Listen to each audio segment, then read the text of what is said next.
de una tragedia humana. Y por eso, bueno, le damos la bienvenida en estos momentos a la queridísima Renata Turrent, asesora en políticas públicas. Renata, queremos platicar de esto contigo, es muy importante. ¿Cómo estás? Muy buenas tardes.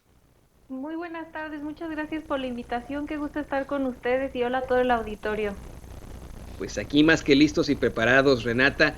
Así de sencillo, ¿no? Antes de que vayamos a los heroicos esfuerzos, por ejemplo, del Instituto Nacional de Enfermedades Respiratorias, quiero que platiquemos de esta parte, ¿no? De cómo es que, en efecto, la situación es muy difícil, sigue siendo muy difícil en México y en el mundo, sigue siendo una gran tragedia humana. Incrementan los casos, mandan mensajes de texto este fin de semana para decir que los hospitales están hasta el absoluto límite, y lo peor de todo es que se utiliza de forma política. Es lo que quiero platicar contigo. Siguen politizando ante la tragedia, ante la problemática a la que nos enfrentamos todos los mexicanos y todos los seres humanos, los ciudadanos, los habitantes de este planeta, Renata. Claro, y creo que lo decías muy bien al inicio, ¿no? Hablas de cómo al final de cuentas se está capitalizando políticamente de esta tragedia con mentiras burdas, pero desde el mero inicio, ¿no? De esta pandemia, recordamos todas las fake news desde el primer, no sé si se acuerdan del primer que mataron al primer mexicano, no me acuerdo, un señor Curi. La oposición se ha caracterizado por mentir y politizar el tema en general del COVID y del manejo de este, ¿no? Y se ha hecho esta falsa excepcionalidad del caso mexicano, ¿no? Como si fuera México el único país que estuviera pasando por momentos difíciles, por saturación de hospitales, por incremento de casos, cuando esto es un fenómeno mundial, ¿no? Los países con más seguridad social, con mejores sistemas de salud, también están colapsados. Y aquí yo quisiera recordar que no podemos dejar atrás que en el periodo neoliberal se dejó totalmente abandonado el sistema de salud. Entonces, en el sistema de salud pública, tal cual como los hospitales, el número de personal médico, pero además de todo, la salud pública. Entonces, tenemos uno de los países más enfermos de todo el mundo, con obesidad, con diabetes, con hipertensión, y nos agarra en un momento, bueno, en cualquier momento durante el periodo neoliberal nos hubiera ido igual de mal, pero con peores gobernantes, y nos agarra en una posición muy compleja, ¿no? Entonces, yo definitivamente creo que sea, por supuesto con sus errores, pero aquí sí yo quisiera invitar a la audiencia que nos dijera qué país no ha tenido errores, ¿no? Todos los países, porque a todos nos agarró como una ola, desprevenidos, sin la capacidad suficiente para poder atenderlo de manera perfecta. Entonces, ¿de qué hay errores? Por supuesto que los hay. Y en retrospectiva vamos a voltear a verlos, analizarlos y entender qué se pudo haber hecho mejor. Sin embargo, no cabe duda que ha sido un manejo responsable. Tú mencionabas el INER y ahí están los datos, ¿no? La realidad es que se trata de tergiversar y de mentir con los datos, de que somos el cuarto país del mundo con más muertos, claro, porque somos de los países afectados, de los países más grandes del mundo, ¿no? Pero los datos dicen que la curva mexicana son muchísimo más similares a la curva de Noruega, por ejemplo, o a la curva de Perú o Chile. Que también están mal y también les ha ido mal, pero no somos ni Estados Unidos, ni Reino Unido, ni Francia, donde les ha ido muchísimo peor que a nosotros, desgraciadamente, y aquí sí, como coincido con el presidente, son gachas las comparaciones porque son vidas humanas las que se están perdiendo y es una tragedia que no habíamos visto en 100 años.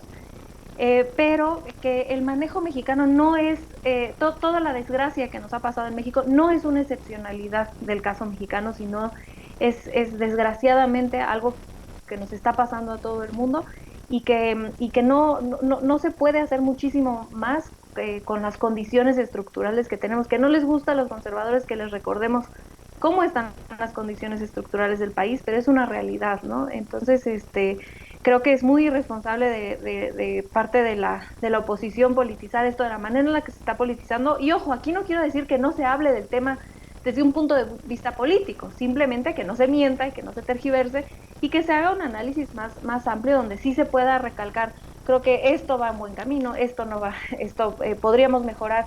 El gobierno ha mejorado muchas de las cosas, ¿no? Lo del tapabocas es un ejemplo, ¿no? Salud, mientras no había datos sobre si el cubrebocas servía o no servía, entonces recomendaba que se usara en lugares cerrados, pero que no se dejaran de usar otras medidas porque podía generar una falsa seguridad. Y esto sigue siendo cierto, lo de la falsa seguridad, sin embargo se ha rectificado, y no es que se haya rectificado, es que ahora tenemos la información de que el tapabocas sí funciona y entonces se recomienda. Entonces creo que ha sido un manejo responsable, con algunos errores como todos los países, pero en general hemos hecho lo mejor que se ha podido en este país con las condiciones estructurales que tenemos. Y concuerdo completamente con Renata Turrent en esto. Es clara la situación que existe en México, los datos, vamos, estamos hablando de una área metropolitana vastísima, enorme. Si estamos hablando, por ejemplo, solamente de la Ciudad de México y del Estado de México en su área metropolitana, se trata de más de 20 millones de habitantes. Imagínese usted, 20 millones, somos en todo caso de las áreas metropolitanas más grandes del mundo. Y aquí no podemos quedarnos con la idea de, es que el gobierno no tiene camas suficientes, es que el gobierno no está haciendo algo al respecto, etcétera, etcétera.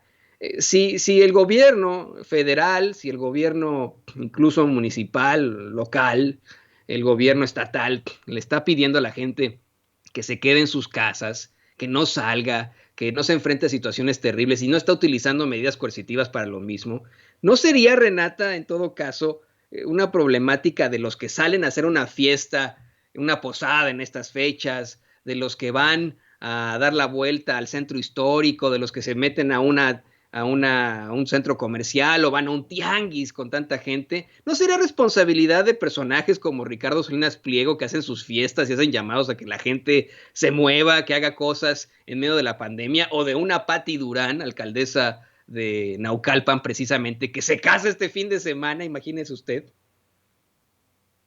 Qué importante lo que dices. Y mira, creo que es una responsabilidad colectiva, ¿no? Creo que, como siempre dice López-Gatell, el Estado somos todos y es gobierno y es también la respuesta a la sociedad. Entonces no podemos, justamente lo que tú mencionas, no podemos achacarle todo la responsabilidad al gobierno, que sí la tiene, ¿no? Estructuralmente el gobierno está a cargo de la seguridad pública, de una tragedia como estas. Entonces al final de cuentas la responsabilidad estructural por supuesto que la tiene el Estado, el gobierno en específico. Sin embargo, también nosotros como colectividad, como comunidad, tenemos una responsabilidad.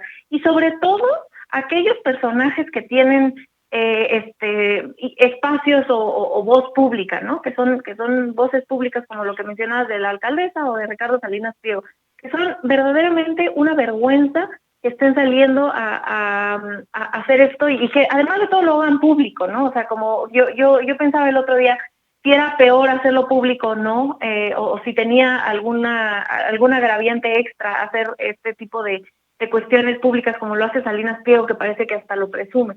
Y creo que sí lo tiene, porque al final de cuentas normaliza estas fiestas o estos convivios sin cubrebocas. No tendríamos que tener ningún tipo de convivios ahorita con o sin cubrebocas, ¿no? Pero que además de todo lo publicite de la manera que lo hace, lo que está generando es una normalización de este tipo de reuniones cuando las autoridades nos están diciendo explícita.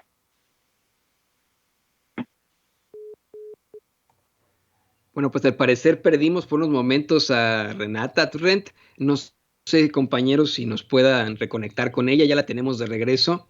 La están reconectando. Ya sabe usted que la tecnología pues no tiene palabra de honor, señoras y señores, pero qué interesante lo que nos está comentando Renata Turrent sobre este tipo de personajes que además de todo lo hacen público. Ya te tenemos de regreso, Renata, adelante. Ya, hubo un pequeño problema técnico, pero acá estoy.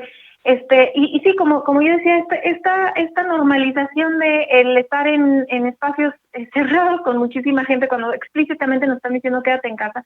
Y ese quédate en casa significa, además de todo, que aquellos que podemos quedarnos en casa, como es Salinas Pliego y toda esa gente que estuvo reunida ahí, y como es la alcaldesa y sus invitados, y como es la gente de clase media y media alta que sí se puede quedar en casa, que no está en la actividad productiva esencial, tenemos esa responsabilidad extra de quedarnos en casa para que aquellas personas que no tienen los recursos económicos para poderse quedar en casa, o aquellas personas que están en sectores económicos que no pueden parar porque se colapsa una ciudad, como es el sector salud, el sector financiero, todo el transporte público, para poder dejar que esa gente ocupe el espacio público y no saturarlo, ¿no? Entonces, sí es una irresponsabilidad cualquier persona que salga a la calle sin necesidad de tener lo que hacer, pero específicamente creo que tienen más responsabilidad estas personas públicas que no tienen, que al final de cuentas lo desesperante y lo frustrante y lo triste de los Salinas Pliego y de la alcaldesa